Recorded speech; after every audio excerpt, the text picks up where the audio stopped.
আসসালামু আলাইকুম, welcome to my channel. আমি আরিফুল হোসেন আনোয়ার। আজকে আমি এসএসসি আইসিটি চ্যাপ্টার 3 সংখ্যা পদ্ধতি এবং ডিজিটাল ডিভাইসের উপরে লেকচার নিয়ে আসছি এবং এই লেকচারের মাধ্যমে আমি একটা উপপাদ্য নিয়ে আপনাদের পরিচয় করব, সেটা হচ্ছে বিভাজন উপপাদ্য। এবং এই বিভাজন উপপাদ্যটা যদি আপনারা ভালোভাবে বুঝেন তাহলে পরবর্তীতে সরলীকরণ বলেন এবং সত্য সারণী বলেন, যাই বলেন না কেন আপনার বুঝতে একদম ইজি হবে। তো বিনিময় উপপাদ্যটা আসলে বিনিময় না, আসলে বিভাজন উপপাদ্যটা আসলে কি? তো বিভাজন উপপাদ্যটা যদি আমরা লেখার চেষ্টা করি তাহলে সেটা হচ্ছে যে কিভাবে কাজ করে বিভাজন উপপাদ্য।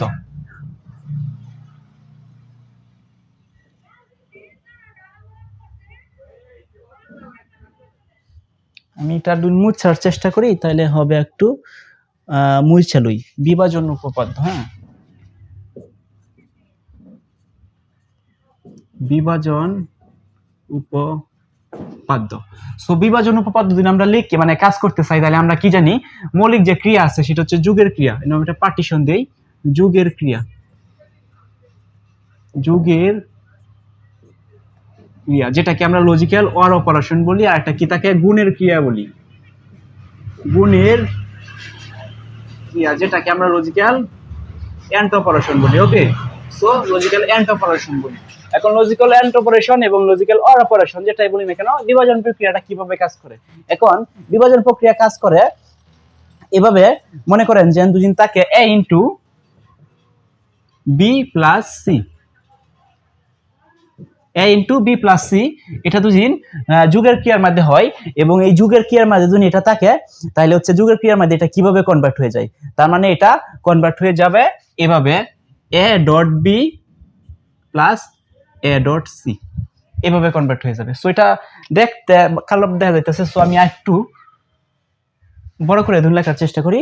তার মানে এরকম দিন হয় a বি প্লাস সি, তাহলে সমানের এই পাশে হয়ে যাবে a dot B plus a dot C, এরকম অবস্থা হয়ে যাবে। এটা হচ্ছে বিভাজন, অর্থাৎ বিভাজন মানে হচ্ছে ভাগ করে দেওয়া। ঠিক আছে, বিভাজন মানে হচ্ছে ভাগ করে দেওয়া। দুদিন যুগের ক্ষেত্রে হয়, অর্থাৎ লজিক্যাল অর অপারেশনের ক্ষেত্রে বিভাজন উপপাদ্যটা কাজ করবে হচ্ছে a dot B, a dot মানে গুণন, বি প্লাস সি হয়, তার মানে প্রথমেই এর সাথে বি গুণ হবে এবং এখানে প্লাস থাকবে এবং এর সাথে সি গুণ করবে, এভাবে ডিস্ট্রিবিউশন হবে এবং ডিস্ট্রিবিউশন হয়ে এটা বিভাজিত হয়ে যাবে। ওকে, সো এটা হচ্ছে যুগের ক্রিয়ার ক্ষেত্রে। এখন তো যুগের ক্রিয়ার পরিবর্তে যখন আমরা গুণের ক্রিয়াতে যাই তখন বিভাজন উপপাদ্যটা কিভাবে কাজ করবে, সো চলুন আমরা সেটাও দেখি।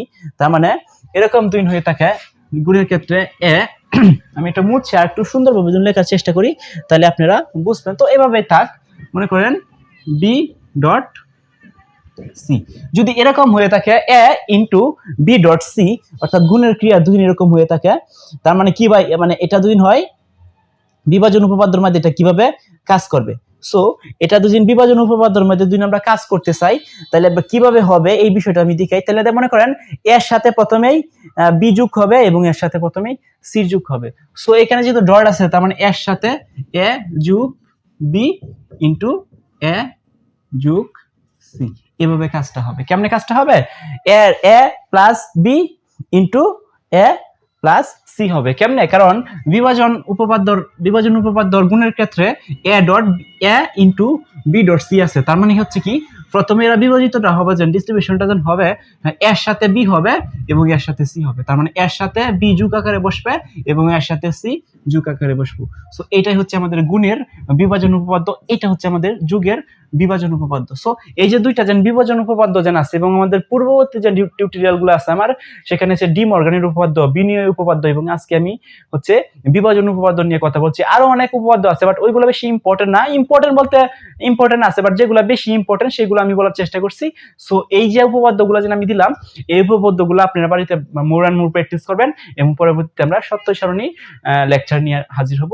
সে পর্যন্ত সবাই ভালো থাকবেন, সুস্থ থাকবেন, দেখা হবে অন্য কোনো একটা ক্লাসে। আল্লাহ হাফেজ।